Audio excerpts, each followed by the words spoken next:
Okay, this is part two of the grading our own essays explanation that everybody needs to do. And I wanted to give you guys an example essay of how to kind of use the handout that we went over in the part one and the rubric to help score our own essays. Okay, and I'm going to give you an example that an AI made, Gemini made. And this is an example of a good use of using AI. I wanted to get an essay that would meet a certain score.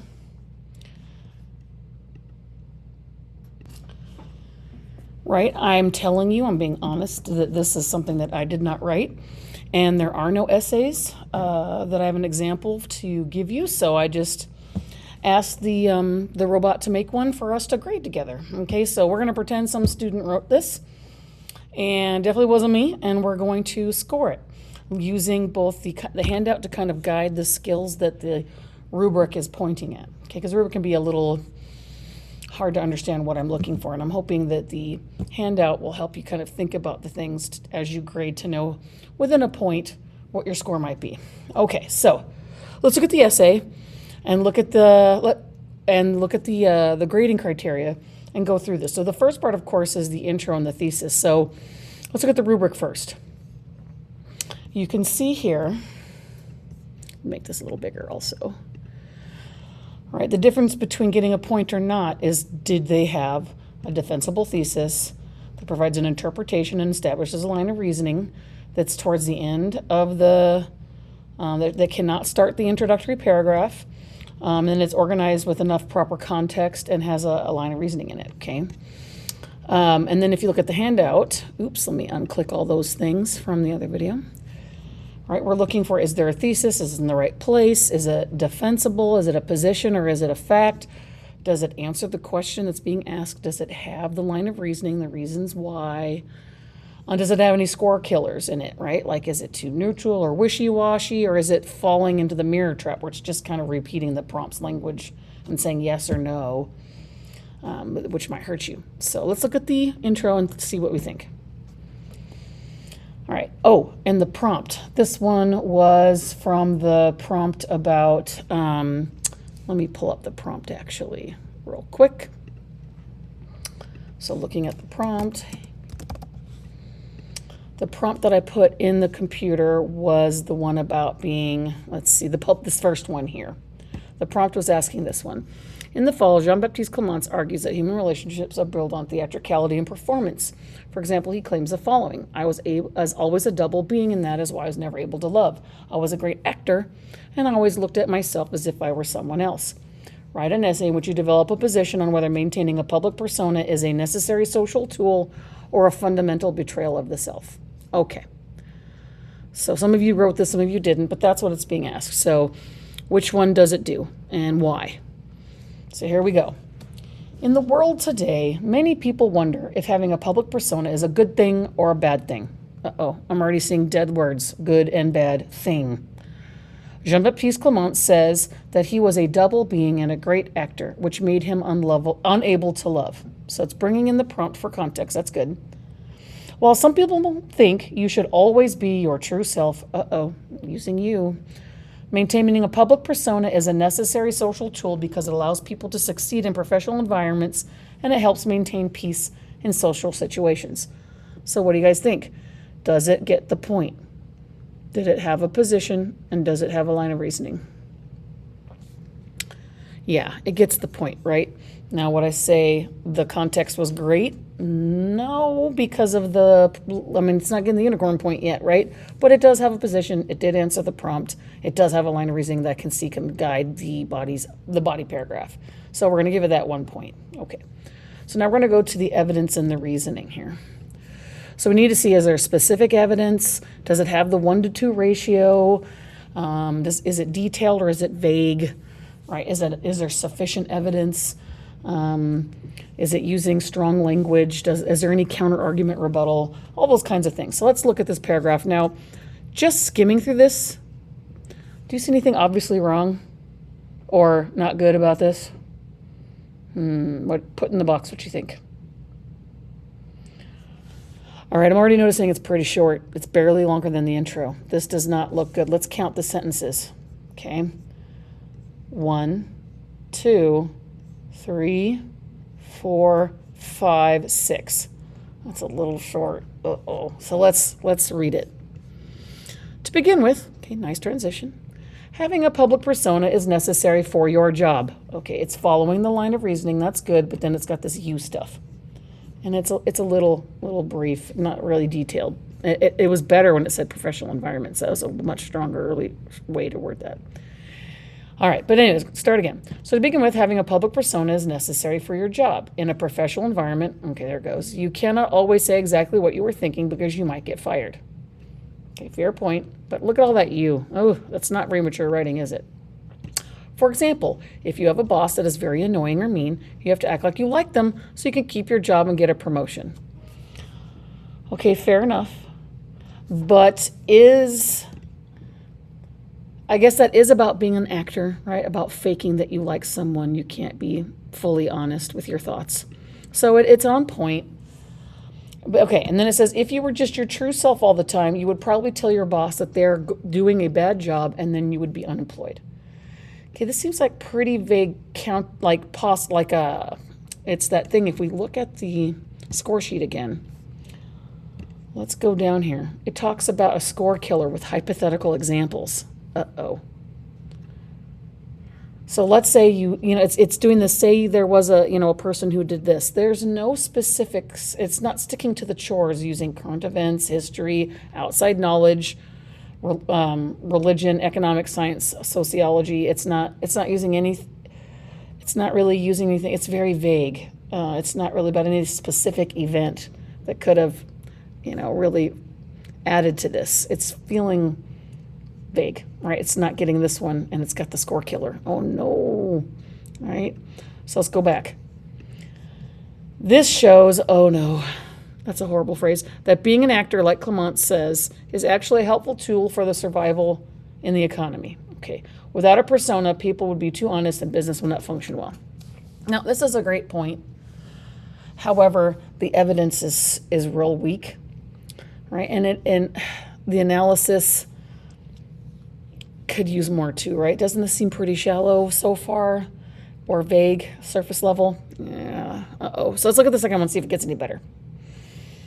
All right, so secondly, personas are important for social harmony. Okay, it's followed its line of reasoning. It's doing what it said it was going to do in the line of reasoning from the thesis.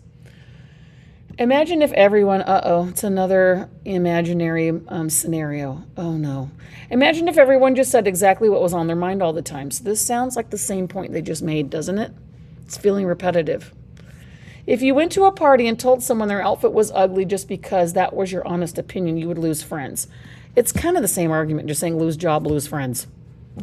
It's not a novel new point. And notice there's only really one piece of evidence in the first one. It felt like it was just saying you can't be honest with your boss or you get fired. That's kind of all it was. And this was saying you can't be honest with your friends or they won't like you. In society, we have to use theatricality to make sure that we don't hurt people's feelings. So we have to act in order to not hurt people's feelings. Fair enough, that's true. The philosopher Wittgenstein would say that language is a bunch of games, and we have to make sure we're playing the same game. In social interactions, we're playing the game, and so there's a fair point here. But then it says this isn't a betrayal of the self, so it is recognizing the issue. It's kind of got a counter started, right? Because that was the question: is it a betrayal of the self or a necessary tool? It's just being polite. Okay. Many people in history have to hide their true feelings to get things done. Again, this vague language like things. Like politicians who have to compromise with people they don't like. Okay, that's a good start. I wish they had named a politician or a specific example of how the specific incident someone had to play games of being nice and respectful in order to get specific important things done to help the American people. It's not here, right? Therefore, the public persona is a tool that keeps society running smoothly without too much conflict. It's just, again, it's too vague. So going back to our list here, okay, it does get the line of reasoning check, right? It does directly link to the thesis. It is connected, right?